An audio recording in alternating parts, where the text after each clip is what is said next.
It's Matthew Dixon, mindaid.ca. And I just thought I'd give you some idea of what I'm up to these days, or maybe like a brief overview of what I'm doing with MindAid. I've got there's a Facebook group for people who want to get involved.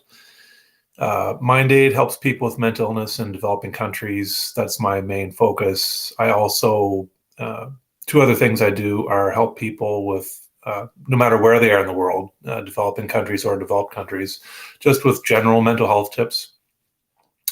I also try to help people with schizophrenia because that's what I've got, and I'm doing well now. It took a long time to get here, but I want to let other people with schizophrenia know that hope is possible. It's recovery is possible. You can get your life back. I'm not the only one who's done that. Other people go through schizophrenia and come out the other side too. I still take my medication, but just to pop a pill every day to have peace and contentment and sanity and straightforward thinking, not confused, mile a minute thinking. It's just to pop a pill to do that's nothing for me.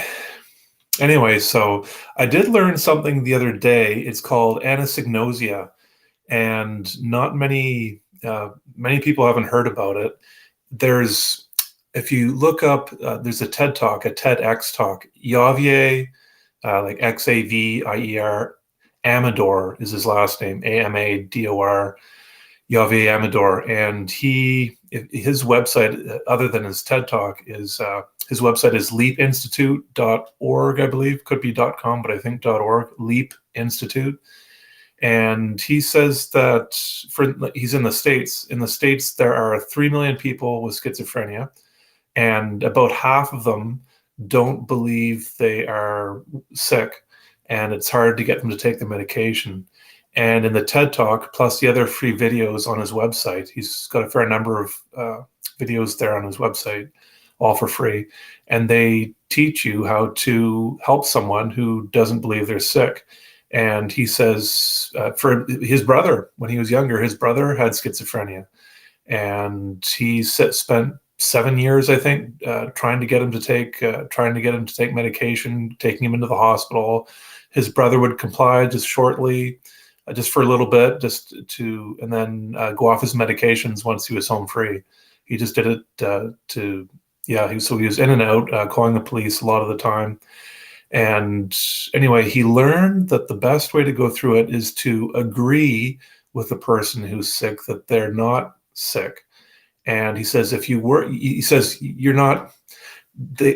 His brother knew that they both agreed to disagree. The point is, they started to start having healthy relationships with each other and positive relationships.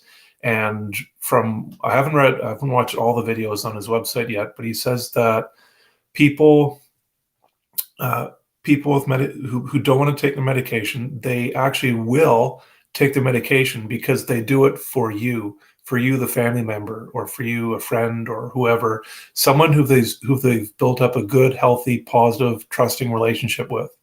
He said when he was younger, he and his brother were fine. They had a great relationship together. And then when he got sick with schizophrenia in his 20s, things just fell apart, but he got that relationship back.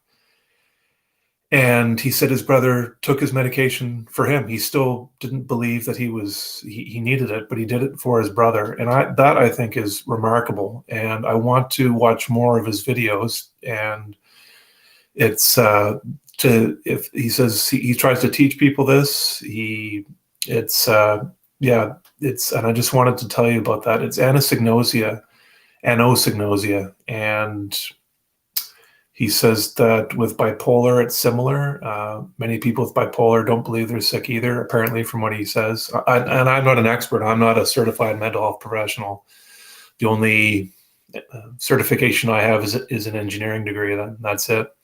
So, yeah, but I just wanted to tell you that because I think that's quite powerful. If he can get people to change, then who else can he get to change? And he says that many people who've taken the training on his website say that it works just wonderfully. So there you go. run with it if you can. And maybe there's someone in your life who isn't taking medication. Maybe this could help them. I'm sure it's not a guaranteed thing in 100% of the cases, but from what he says, it can help a lot of people. So I just found that out the other day, and I wanted to share that. I think that's just phenomenal. So yeah, my Facebook group for Mind Aid, that's for people who want to help with the cause, help people with mental illness in developing countries. There's 60 some members in there now. If you want to join it and meet other people who are interested in helping the cause, or if you just want to sit back, be in the group and just sort of watch, window shop, that sort of thing, that's fine too.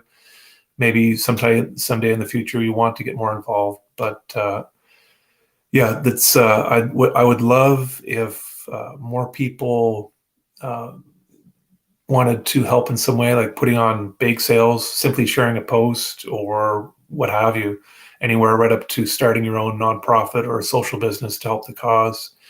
I also want to point out Pavel Repo, REPPO. He runs Find Mind. It's one of the 7 nonprofits that I steer people towards at Mind Aid to donate to or to fundraise for. Find Mind, Pavel is relatively new. I think he's been around for a few years or so, 3 years, maybe 4. And he's doing really great work. He's got Forrest Whitaker, the actor from Star Wars. He's got Forrest Whitaker's foundation helping him with some of the work that he does. Find Mind works in Uganda, getting people mental health care. And I would love if more people would want to help Pavel and Find Mind out and help them do more work. It's the other 6 nonprofits I steer people towards at Mind Aid. They're more established. Strong Minds is one of the ones with the most traction behind it, I guess you could say. They're helping a fair number of people. And the other one, Basic Needs, has been around. Basic Needs has been around the longest. They've been around since 2000, and they're a large one too. They split up, and Basic Needs, the main branch, got absorbed into CBM UK, which is listed on my website too. They're one of the 7 nonprofits I steer people towards. And the remaining Basic Needs chapters, some of them don't have websites. Basic Needs US is the largest one. They've got a website, and that's the one I put on the Mind Aid, my Mind Aid website for people to donate to. Minds Foundation, that helps people with mental illness in India. Raghu Apasani, I think that's how you say his last name, Apasani. He runs that. And the other 2, well, CBM UK, and the other one is Partners in Health. They're in the States, but they also have a Partners in Health Canada website or foundation. And both CBM UK and Partners in Health, they work on things, not just mental health, but other humanitarian things too, like education and other types of health, that sort of thing. But the other 5, Minds Foundation, Basic Needs US, the old Basic Needs, and Find Mind and Strong Minds, and another one called Psych Corps Ghana.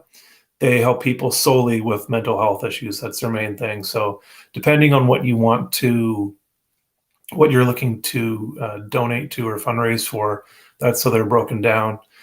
And in the donate section at Mind Aid, where I list them off, I've put a little button there. You can click on that, and you can find out more information about those 7 nonprofits.